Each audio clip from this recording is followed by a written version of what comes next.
Morning, welcome morning meeting. So here's what's on my mind this morning: voting. I'm super excited actually because I am headed to vote in another area because we live out in the country. So we have our polling place that we go to, and it's a church, but I want to vote early. And so I've got to go into another community to do that at the courthouse. And it's about 20 minutes away or so. It's not that bad a drive. Of course, there's been construction, so it might be a little bit longer than that. I might get stuck in the construction. Who knows? We'll see. But I don't anticipate that there'll be any lines. And if there is a line, it probably won't be very long because today's not voting day. I'm doing it early. I usually vote early or I vote mail in or whatever. The one time that I didn't do that was when my son was able to vote a few years ago. He's going to vote in his first election. I was like, you betcha, we'll all go together. And so that's what we did. And we went at night and we did have to stand in line, because it was it was voting day and we were going after work when a lot of other people were able to go for various reasons. And that just brings up the point of why is this not a holiday? And I know I'm not the only person to bring this up or the first person to bring this up, but why is this not a holiday? We try to encourage people collectively, right, to vote, but then we don't put the mechanisms in place to make sure that they have the opportunity to vote. It should be a holiday so that you can go vote. I remember growing up that there was a time when around Christmas everything was closed. Around Thanksgiving everything was closed.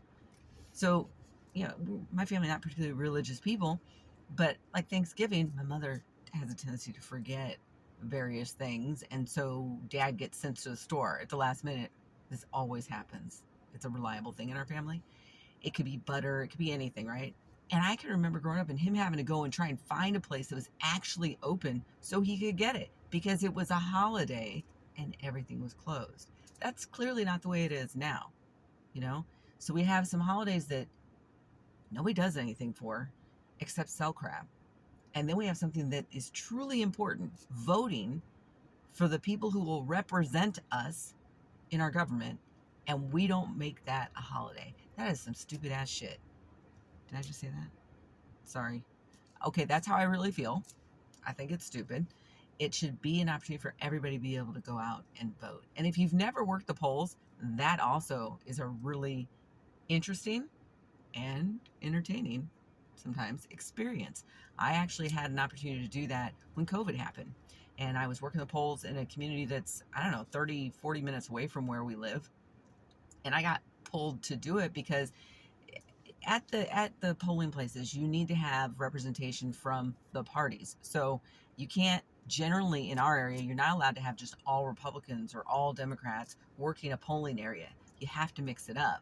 And since I'm registered as an independent, yes, I am registered as an independent, I get tapped for that periodically to go. And I've said no the last couple of times because when I did it for COVID, oh my God, by the end of that day, I had the worst migraine because we had to sanitize everything and spray Lysol. Oh my God, it was horrible, horrible. And so I had migraine like midday. I started getting the migraine, and by the end of it, it was just horrid, absolutely horrid, and hard to drive, as a matter of fact.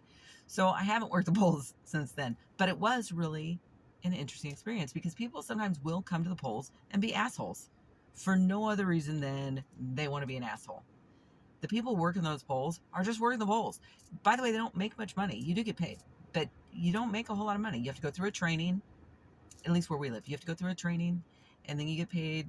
I think it was like $9 an hour or something. I mean, it was nothing, right? I mean, it's nothing. Um, and then people have the audacity to come in and act like dicks. Like, you don't need to do that. The person working the poll is just working the poll. They know the rules. If you don't, in our state, and I also don't agree with this, and I think this is truly stupid, so I'm just going to put that out there too.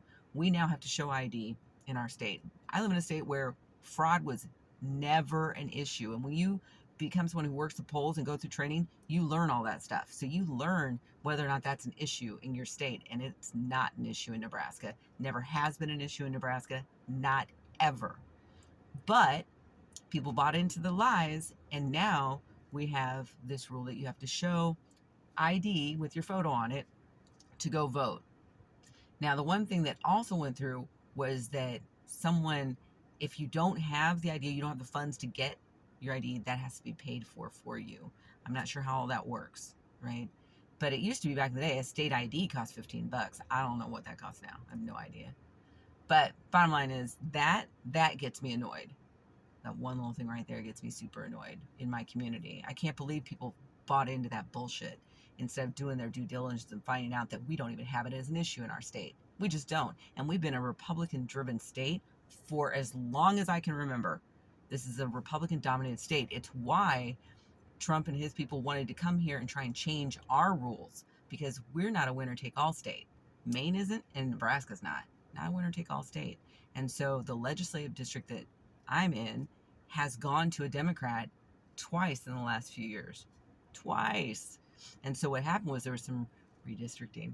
And so where I live, the county I'm in, and another county got brought into that other county that was voting Democrat.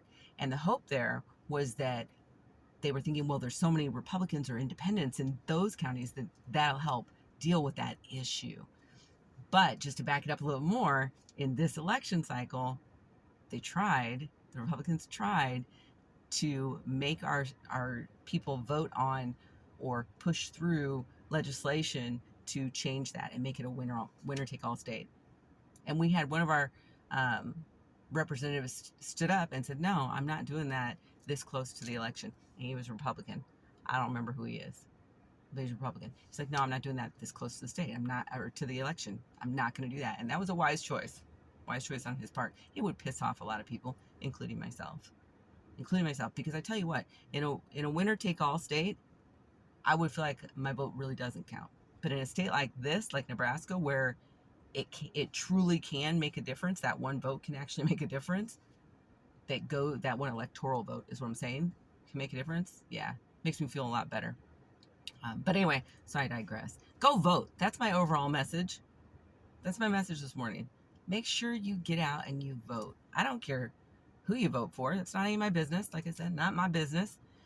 Just like it's not your business who I decide to vote for as I head to where I'm going to do my voting. But just vote. Get out and let your voice be heard, and encourage other people to do that. And if people need rides, give them a ride. They need bus fare money, give them bus fare money. Help them get to the polls so they can actually vote, because that is what our country is about. It's about voting and being heard and being able to have a part in what happens collectively here. That's kind of a big effing deal, don't you think? So anyway, give it some thought, but go vote. See ya.